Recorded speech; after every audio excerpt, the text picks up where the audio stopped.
Welcome to season 6 of The Breakthrough Show, breakthroughs around the world, conversations with 40 guests from 40 different countries, acknowledging our similarities, honoring our differences, and celebrating our connection. I'm your host, Jessica Dugas, the creator of the Breakthrough Show Network, and I'm so excited that you're here today.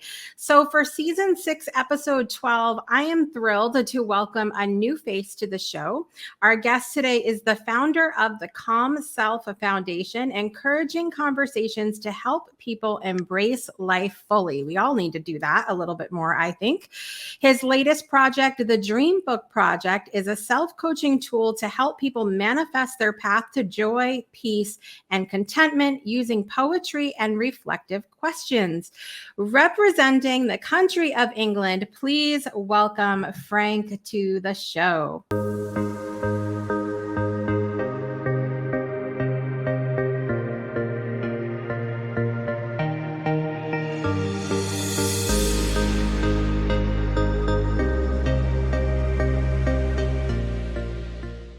Welcome, Frank. I'm so glad you're here. Hello, Jessica. Thank you very much for inviting me to your show. And yeah, it's a pleasure to be here. It's great. I'm looking forward to this. I am too. We never know what we're going to get here. So we're going to have a good time. I would love for you to share with me. I was going to try to pronounce your last name. And then I was like, I better let him do it. So I'm going to let you go ahead and give everybody your full name, Frank. So the name is Frank Bolaji Irawo. And that's the last two bits are kind of Yoruba names from Nigeria. And the Bolaji means wake up to wealth, and the Irawo means star. I am fascinated that you know this, because so many people, they know what their name is, obviously, but they don't necessarily know the meaning or where it comes from. Do you think that that's very common, maybe for people in Nigeria to know the meaning of their name? Yeah, that is because it's so the language itself, that is actually, the name is in the language saying something. So the full name, Bolaji, the full name is Mo Bolaji, which means I woke up to wealth, which normally means that you were born into a family that had some form of affluence or some form of whatever that may be. Obviously, there are varying degrees to that, obviously. And Irawo Star, there's a funny story about the name Irawo Star, because it actually was my great-grandfather's nickname that became the family name. Interesting. Yeah, and it used to be, the full rendition is Irawo Something Bagbaleru, which means that this is a star that shows up in the afternoon that make the elders afraid, because you're not supposed to see a star in the afternoon, obviously. So that was the idea behind it, was that, if he shows up, watch out, something's up. I was not intimidated, Frank. Now I'm intimidated. Well, it's all right. It wasn't me. It was my great-grandfather. So that's okay. You get a pass. No, that's fat. Listen, guys, we are 5 minutes into the show, and already we are learning so much. We are fascinated here. It's interesting, though. I've done a lot of the genealogy work for my family, specifically the side of my family that came from Sicily, and it's been a very interesting journey. But my great-grandfather had a nickname. His name was Tony, very typical Italian, name. But his name was Tony, but they called him Nietzsche. And no one has, no one has a clue where that came from, what it means, why, none of it. I'm very confused. It happens. My wife actually comes from Grenada, and we have this joke that over there, people don't like to call you by your actual name. They just call you random names. I remember there's a guy called 5 Cents. Don't ask why. It's called 5 Cents. Wow. Yeah, I don't even... You have different cultures, isn't it? And you have different things yeah, it's so interesting where names are concerned. But I know that you've spent time in Nigeria, but you're in England and you've been there a good majority of your life. What is it that you love most about England and the culture there? Right. So the full story was, my parents came from Nigeria, and then they kind of came. they got educated, and then when they're ready to go back, having finished their education, to set up businesses and set up life in Nigeria. So I lived in Nigeria for quite a while and then came back to the UK. And obviously the link between Nigeria and the UK is that Nigeria was actually colonized by the British. So a lot of the cultural references are actually similar, but then we also got from our TV and stuff like that, lots of American references as well. So Mm. coming back to the UK, one of the main drivers coming back to the UK was to seek opportunities really to be able to expand on, okay, I've gone to university, now what do I do with myself? Things like work, what kind of work opportunities existed. The sense then was there were more opportunities in the UK to kind of maximize the potential of. I'd done some work in kind of more applied physics was my field that I studied, and I Mm. ended up kind of going into IT, which is working with technology and things of that nature.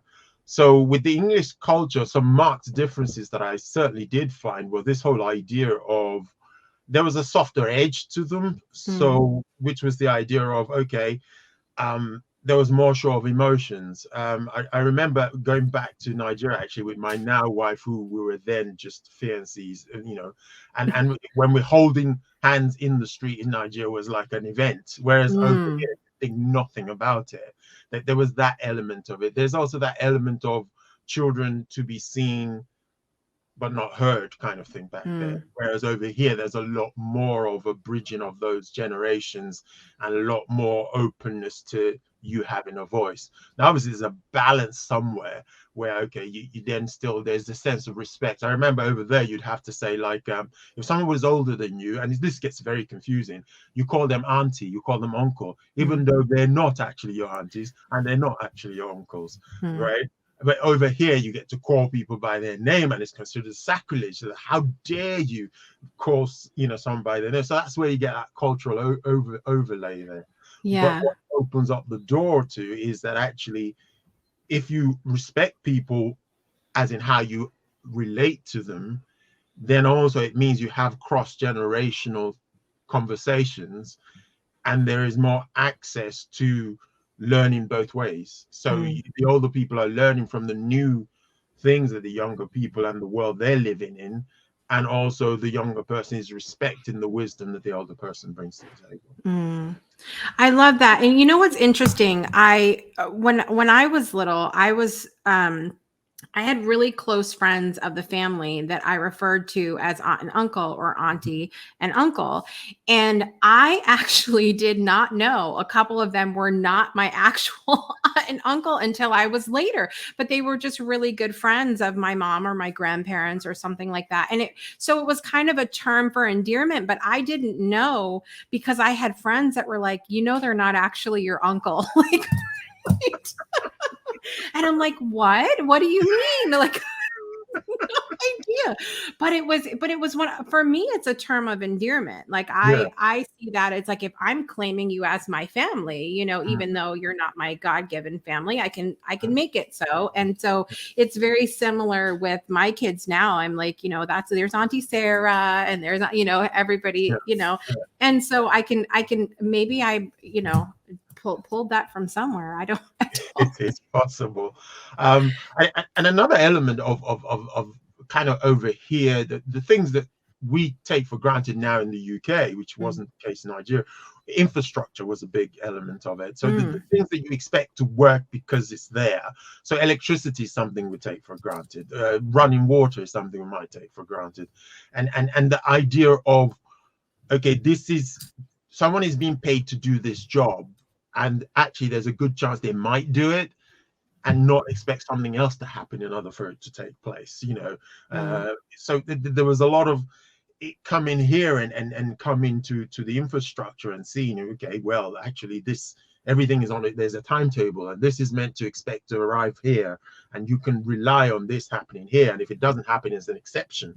It's a Mm. completely different way of being than where I was coming from, which was kind of like, yeah, some things work, some things don't work, and you just have to find your way. Obviously, it meant you were more resourceful and you were Mm. kind of able to think outside the box more. But over here, there was that sense of, well, yeah, this is what is expected. And if it's not happening, then it's March. You can see that it's not happening, and then you might decide to do something about it. So it was kind of having a better sense of predictability, really. One of the things I found when I came over. Yeah. I mean, that whole, conversation about infrastructure is one of the things that I think I was passionate about when we started this series, because we are so used to, for those of us that maybe haven't traveled outside of our little bubble, we're so used to the way things are. So then if we go somewhere else, we're like, what is this? What is happening? Why aren't things on a different time? Do you think that, would you say that life was slower in Nigeria? Like, were things a little bit more go at your own pace, or what are the difference as far as life pace? It depends on where you go, because in Nigeria as well, you have very busy cities. Like Lagos, where I grew up, was a busy city. So life was certainly fast there. But if you went to the village, life would be slower, because then you'd be kind of, there's less to be going to and doing. So you're more with the people you're with, and you're spending time with them, and you're kind of experiencing them in that way. Whereas if you were in Lagos, and depending again on your own style of life. So I wasn't a particularly socialite kind of person, which was weird because my dad was a big socialite. For me, going out in the evening to a club or nightclub was not my thing. There might be the odd occasion where there's a family-based party or something that they're celebrating, which as a family you go, yes, that would happen. But I wasn't the kind of person to be going out all night. So ultimately, in answering your question, there are parallels in both places, where you can have very fast ways of being, and places where things are a lot more slowed down. But going back to the infrastructure piece, the point being that if you live in a place where, like you say, you expect, I mean, for example, one of the charities we're supporting with the book project is called Charity Water. Now, what drew me to that particular charity was, I remember back in Nigeria having to go and fetch water on my head. So I'd literally come back from school, have to go and fetch water because there was no running water in the house. So now to come here, where you turn a tap, and if there's no water, it's like shock, horror. What do you mean there's no water? I remember what that actually happened to us a couple of months ago, and it was gone for all of half a day, the water. But it was like, wow. Yeah. Really? Whereas over there, nobody's expecting that. So you either have to bore your own hole and get your own generator to pump an engine that gets the water in, or something along those lines. If there's no electricity, you need a generator to do all that. So ultimately, I think it's one of those things where once you're used to things being there, I agree with what you're saying, you go somewhere else and it's not. Yeah. And it really brings it home to you that the privilege you're enjoying by having those things as something you can rely on and take for granted. A new appreciation for, and I just want to say, some of you people watching would not have survived what he was just talking. Some of you would all be crying in the corner. Let me go, take me home, please. I know what some of y'all are thinking right now. So I love that. I love your perspective on those different things and the differences between the countries. Would you, now I had to go look at a map of Nigeria, because one of my other things with this series is that this is an education for me, because I was lousy at geography in school, like just not good at all. And so I looked in there, you have desert, you have water, oceanfront and all of that. And then there's similar in England as far as there being oceanfront, but then other areas that are different as well. Would you say, what do you enjoy most as far as location? Do you like waterfront? Do you like desert? Do you like mountain? What's your location of choice? Right. Okay. So this is an interesting one, because I came from city, Lagos. So to me, and I then came to London, city, London. L is a theme there. So it's kind of like, I'm kind of a city-based kind of person. I'm quite happy. But the irony of it is, even though I'm in a city, I'm not necessarily living the city life, if that makes sense. Because a lot of people who would seek to be in the city is because they want the nightlife and want to go out and enjoy and do all that. So yeah, we do the odd restaurant here and there, but it's not a fixed kind of very regular thing. But I think because I'm just used to that kind of environment, I've kind of settled more into that environment here. But I know for sure that ultimately, if my wife had her own way, then ultimately we might end up somewhere a bit more sedate, which I think I can adjust to. I think that's probably the best thing I can say to. I can see now that I can adjust to that ultimately, because it's not like I'm really taking the most advantage of what is considered city life. And ironically, what might happen there more is I might actually have more interaction with neighbors and things like that, because here in the cities, like, not really. Yeah, the odd hello here and there, but nothing too tight, which I think when you go more to the slower places, those bonds mean more, and actually tend to be more assumed that would be the case. Well, you heard it here first. Frank's probably going to be moving if his wife has his way. Breakthroughs are about more than you might think.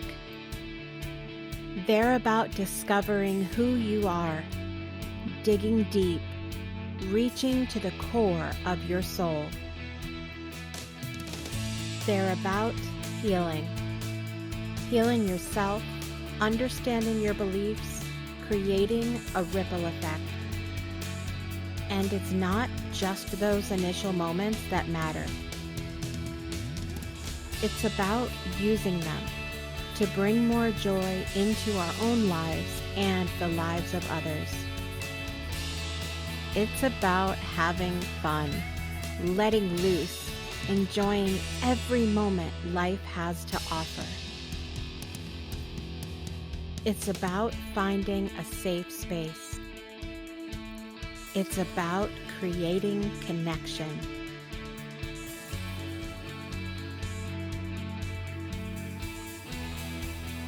Join us each and every day for exclusive programming, special events, and a community to call home, where we invite you to explore, change the way you look at and live your life, and go beyond the breakthrough. So we ask you, are you ready? We'll see you online at thebreakthroughshow.com.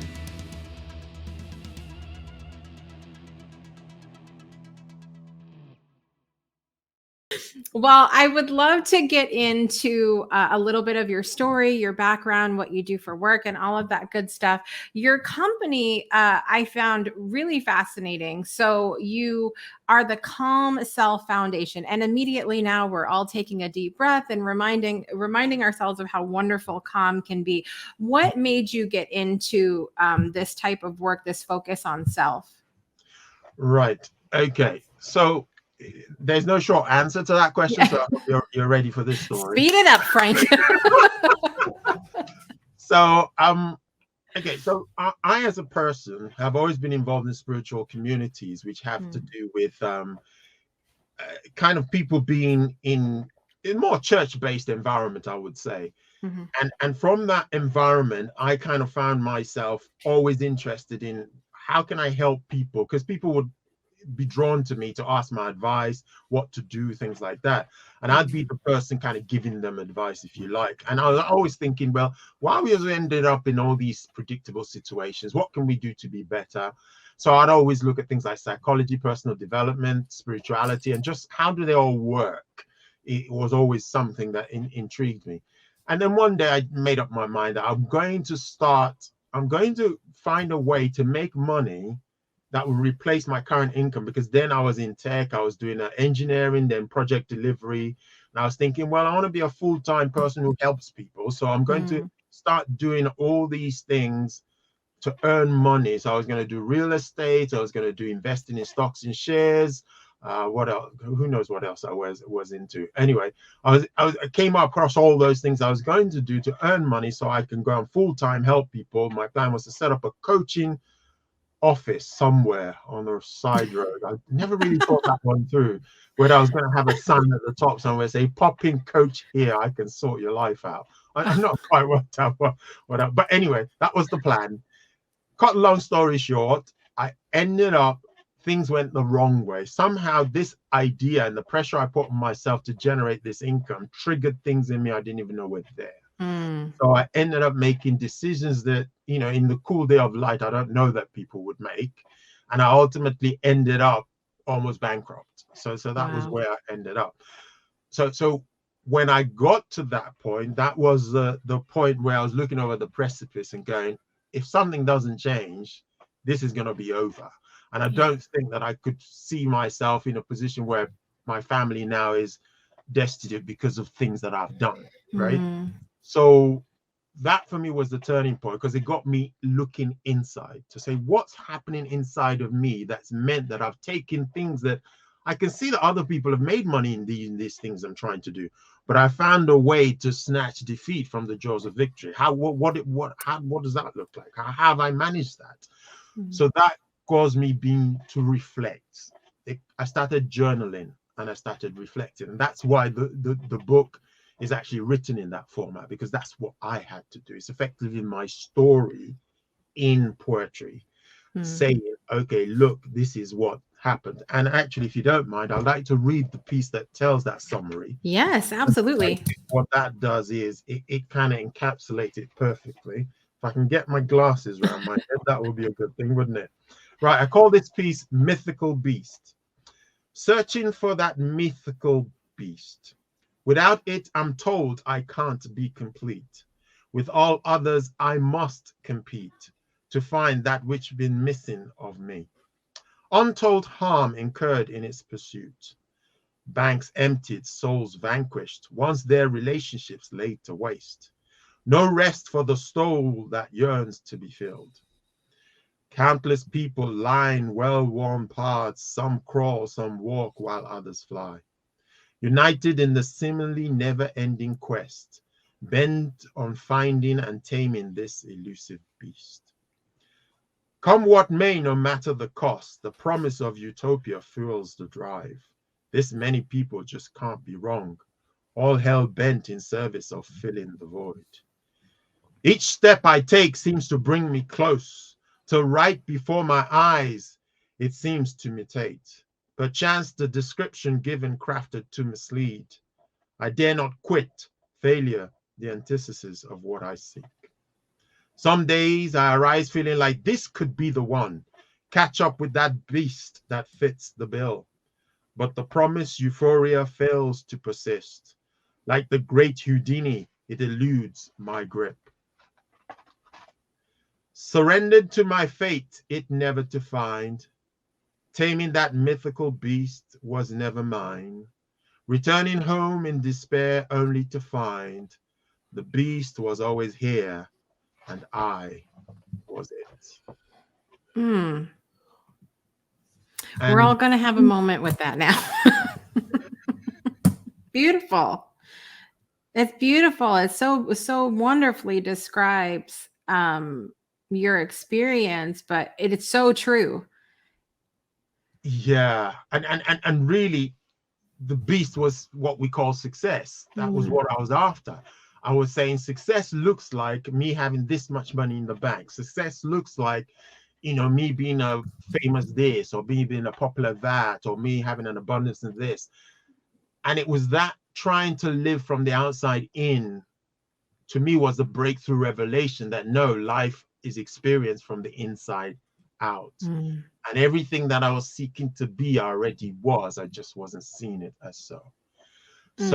So the calm self is about coaching conversations to ascend living miserably by creating space to embrace life fully. And one of the things we've nearly never been helped to appreciate is that there's a lot of stuff our mind is making up about what success means for us and what it will take for us to be okay.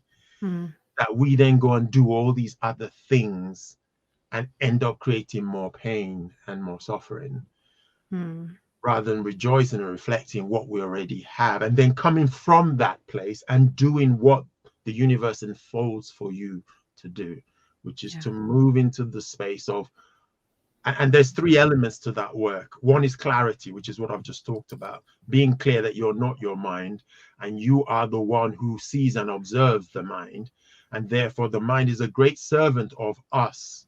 But when it becomes the master and all that we identify with, that in itself begins to create some unnecessary suffering, because the mind actually can get easily confused. I mean, the mind doesn't even know the difference between reality and Right. fiction. And you watch a horror movie and see how your body responds to that. Right. There's no reality to it, but the mind knows no different.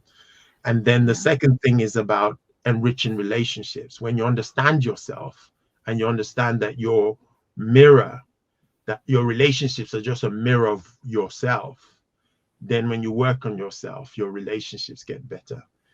Then finally, impact, making impact in the world. That we are all here to do something that makes a difference, not just to us, but to everyone else, because we recognize that everyone else is us and we are everyone else. We're all one of the same. Mm. I love that. I love those three things. Yeah. So that then was my coming to understand that and live that meant for me, my clarity was to help people see this and to experience that enriching of my relationships with people, especially those closest to me. And then finally to say, okay, how do we make an impact in the world? And I do that by facilitating people learning and understanding these things, but also through the book project, people, getting the book that would take them through that framework. So Dream is a framework, which is discovery, to discover where you are, be aware of that, which I had to do to realize, oh shit, how did I get here? Yeah. What have I done? Recovery, which is, okay, what have I learned from what I've just been through that I can use to help me be better and also help other people? Then envisioning, okay, where am I going? What is it about what I'm seeing in my life, what I've been through, what I happen to have learned and stuff that feeds into my future? Then A is action. What action can I take? What are the things that seem obvious to me now to take? And what are the stuff that's stopping me from taking it? Am I trying to be a perfectionist? Am I discounting the things I've already done and the action and the outcome of it? And then M is for manifestation. And that manifestation is the punchline in the book, because what it actually says is, I know you thought that this is you coming to make this happen, but actually this has been prepared for you to participate in. You just need to align with what's already taking place and begin to experience the life that you've been brought here to experience. Beautiful. Show's over. Time to go. No, that was real. I mean, just fantastic, because I think it really, between the 3 steps and the acronym of Dream, like it really breaks it down for us on how we can create or be an active participant, at least in the lives that we want to have. I have 2 questions for you. The first, back when everybody was coming to you for all of these different things, you found yourself being the one that they came to give advice. Did you always have the confidence that you could serve them, or was it after a while that you were like, or like somebody came to you and said, you really do have great advice, you really do have the ability to help people, or did you just naturally have that confidence? I think I had confidence more from the fact that I think, and this is the thing, that I suppose we exist in the world and we send out these energies and we send out these signals that we're not aware of, that people are reading and coming back, feeding back to us by coming. So I've always had a brain that looks at things and tries to break it up. Okay, well, how did that result in that? What made that reduce that? Well, then if we reverse engineer that and you do this and that, then there's a good chance you will end up with this outcome. That's kind of how I looked at things. And also with then coming from a Christian background and the context of the Bible, I'll be able to say, well, according to what the Bible says, this is the advice here, or this is the standard here, and put that all together. I think what happened for me though, and I think this is the change after I went through the experience I've just described to you, Mm, was that I then began to realize that yeah, I could keep just telling people what to do, mm, but maybe it'd be more powerful if I approach things more in a coaching style, which is then helping people themselves to work out what to do. mm, And that was the transition for me, was to learn that. So actually what I did was, after all the finances imploded and I learned what I learned and whatever, the good news part of it, and this is the other side of the breakthrough, if you like, mm, was that ironically the same job I was trying to leave, when I settled into it and realized that the job that I was being given is to serve the people I was already with what I already knew, which is the mm, action part of the framework, I was able to repay and actually aggressively go through and make myself debt free mm. by actually consistently just looking at that and doing what I knew to do there. And Right. also what I then did was to retrain as a coach. So I retrained as a coach. And what I loved about what coaching brought to me was the ability to invite people into conversation, help Mm, them do their own thinking, their own reflection, and then begin to create the backdrop against which they could now understand how to experience life in a way that was better, that was more helpful. And therefore, they didn't need to live their life thinking, what will Frank do? That kind of thing.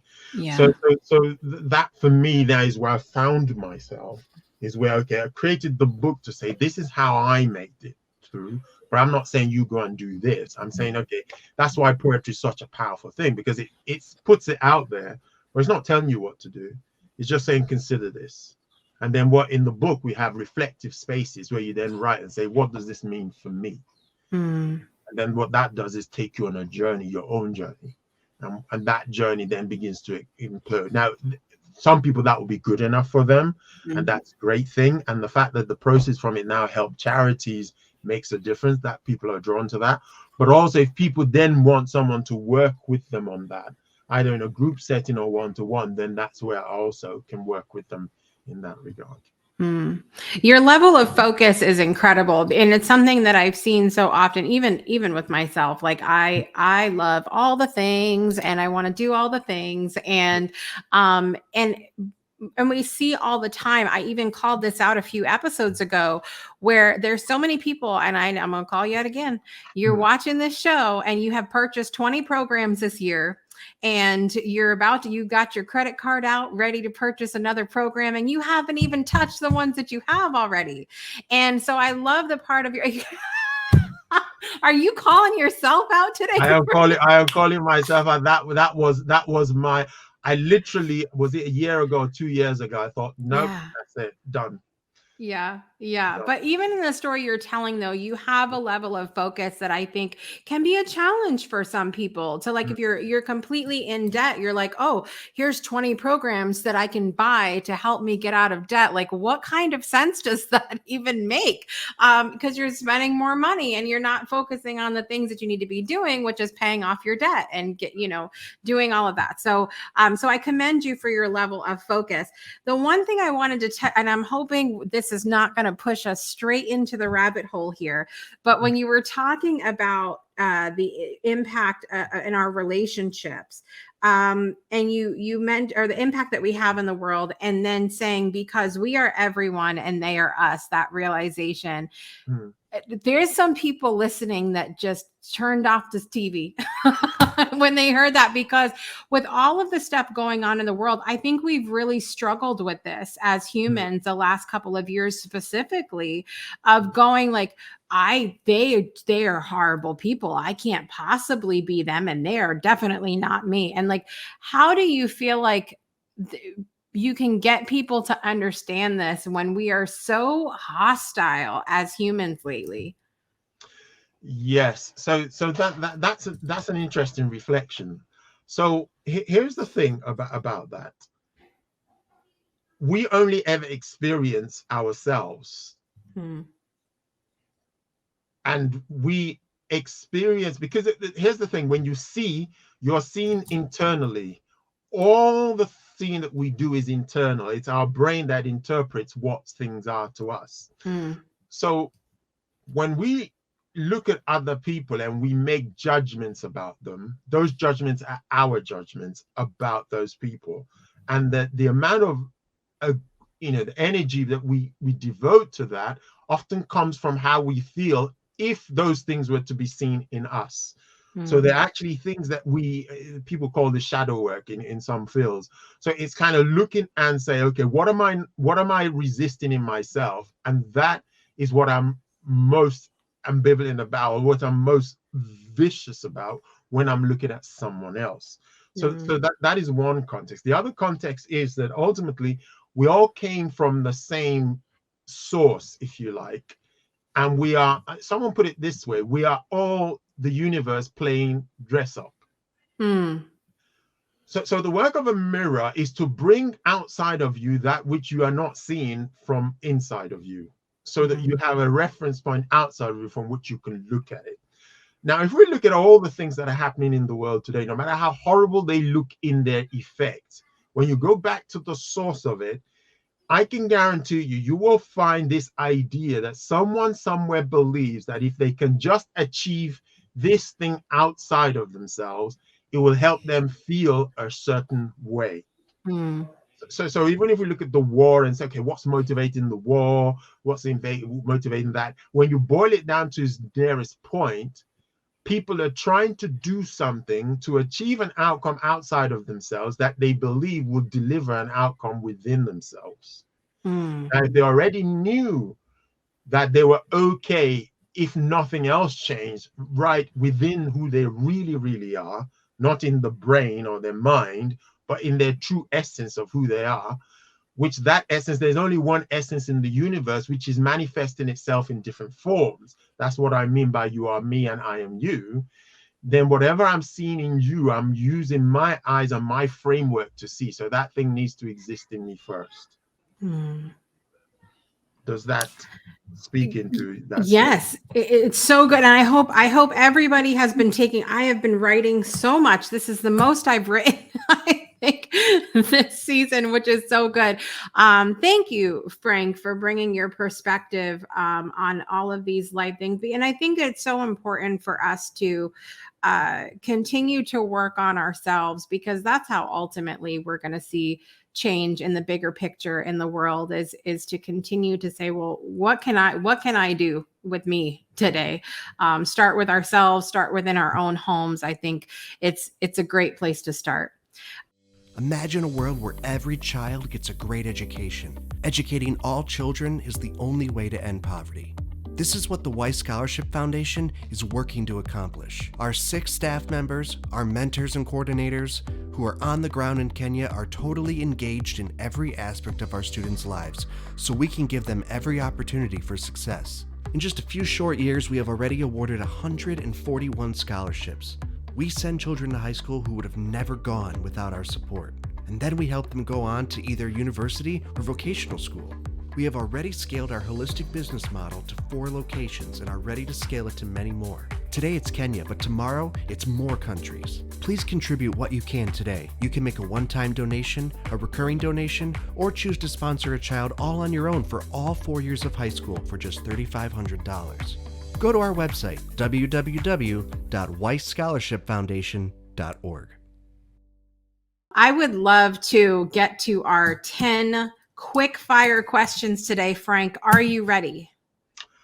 I'm not sure how good with quick fire, but we'll give it a go, right? That's one of my new mottos now. Just go for it. I was looking for preparatory notes, and so I thought, no, we're going to live in the moment here. We're going to go for it. Yes, I love it. It's going to be great. You're going to do amazing. Here we go.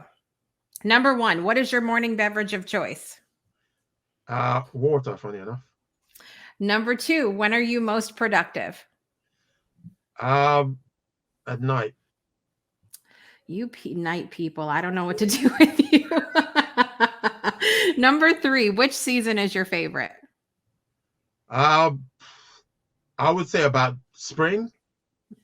Very good. We're there now. Is it there? It's spring where you are too, right? Okay. Yeah, it's about that now. Yeah, about there. All right. Number 4, what is something you're learning right now?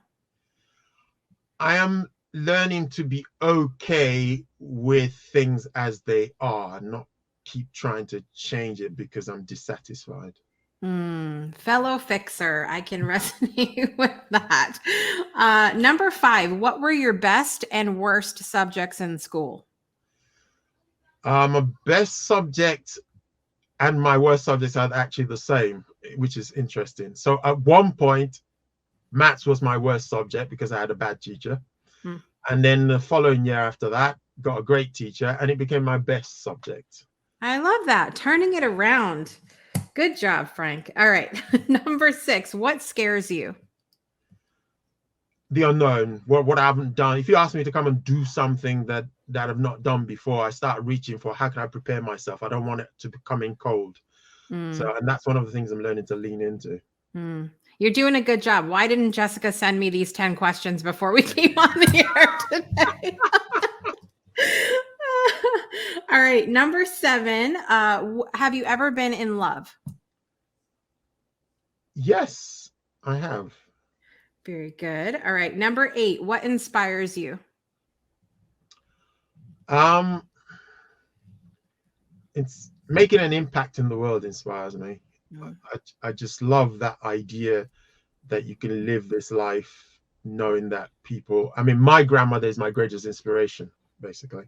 And she changed her world without having much money, which blew my excuse anyway, that I had to be rich in order to make a difference. I love that.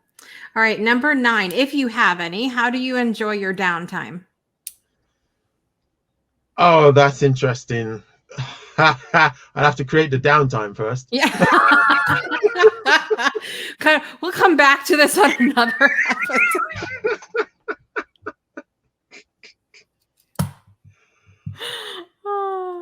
Any hobbies, anything like that you enjoy?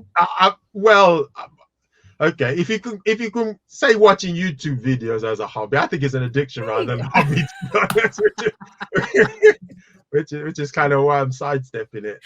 Don't you people that are watching this on YouTube click away now. Don't listen to Frank. This can be very educational. No, I am not saying not to watch it, but when you binge watch and you're sitting there for 3 hours when you know you should be going to bed, that is an addiction. That part. Touche. All right. Number 10, which culture do you deeply respect and or want to learn more about other than your own?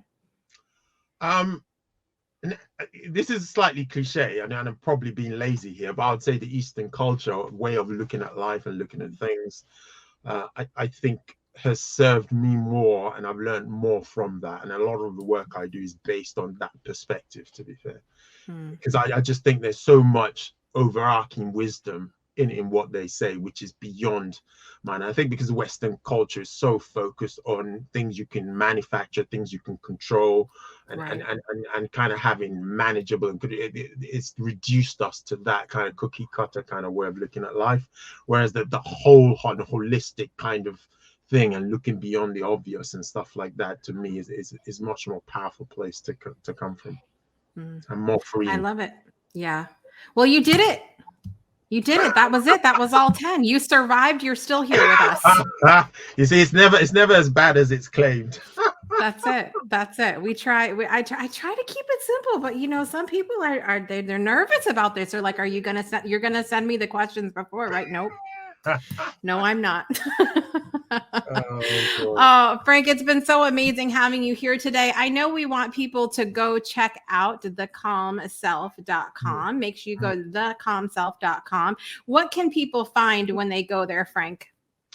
So they'll find information about the book, which, like I say, there's 5 charities that book actually supports, and they're all there for a good reason. And I'll just quickly touch on some of those because I think so that you've got their charity water, which make water available in places where they're not, something I can relate to because I used to have to go and fetch water, so I know what that means. Lend with Care is beautiful. I love them because you can take money and you can invest it in giving business loans to people who are trying to make their life better. And then you've got things like, so that what you're showing there is the event that we run. So this is going to run next Friday. It's always the 4th Friday of every month. And what we do is just go through the framework of the book. So we're looking at action this time. So we're going to do things like perfectionism. We're going to look at, all those kind of how do you do what you know to do now, things like that. That's a replay of a previous one if you want to see what it's like and how that is. So yeah, I mean, go to that website. All my contact details are right at the bottom, so you can get in touch. You can book a free discovery session with me if you just want to find out a bit more about the work I do. If you think you want my support in your journey, again, that's there. So there's different ways you can access me and get to understand more about me, to see whether what we do is the kind of thing you're after.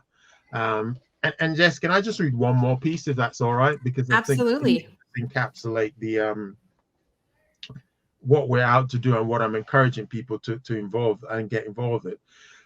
It's called World Changers. I changed the world. In truth, I had no choice. As egg and sperm contrived to seal my fate, how can it remain the same? I changed the world. In truth, does it really matter? For whatever course I take, be it for better or worse, how can it remain the same? I changed the world. In truth, I did try not to. My energy I could not contain, reaching, touching, transforming. How can it remain the same? I changed the world. In truth, I can choose, showing up fully, embracing all there is. How can it remain the same? I changed the world. In truth, we all do. We, the veil of flesh, no longer bearing, now at large in stories being told, how it was forever changing. Beautiful, beautiful. Thank you so much for sharing the excerpts with us today from your book. They're amazing. And I hope everybody goes to get a copy of the book. Go to thecalmself.com, get yourself a copy, and dig in. I think it'll be an amazing source of self-reflection. Indeed. Yeah. And if you're not in the UK, then Amazon is your best shot. But if you're in the UK, then please do get hold of me by the information on the website, because the charities get twice as much as it happens when you get direct from me. Yes, yes, absolutely. Frank, thank you so much for being here with us today. It was truly a pleasure, and I hope you'll come back sometime. It's been such a pleasure. And yes, I'm open to always, we can choose what next to talk about. It's been great fun. Yes. What rabbit hole shall we go down next time? I love it, Frank. Thank you so much. I want to thank all of you for being here today, watching or listening wherever you are in the world. Couple quick reminders. You can join our text community in the US, Canada, and Puerto Rico by texting the word breakthrough to 256-685-7092. If you're not in those areas or you don't want to do the text thing, you can join our Discord server to chat with other fans of the show, meet past guests and hosts from the Breakthrough Show Network. Just go to bit.ly/Discord Breakthrough, and we would love to have you there and be a part of our community. I'm your host, Jessica Dugas. I want to thank Frank for being here today. Thank all of you for watching or listening wherever you are in the world. And I want to remind you to make every day a great day for a breakthrough. We'll see you next time.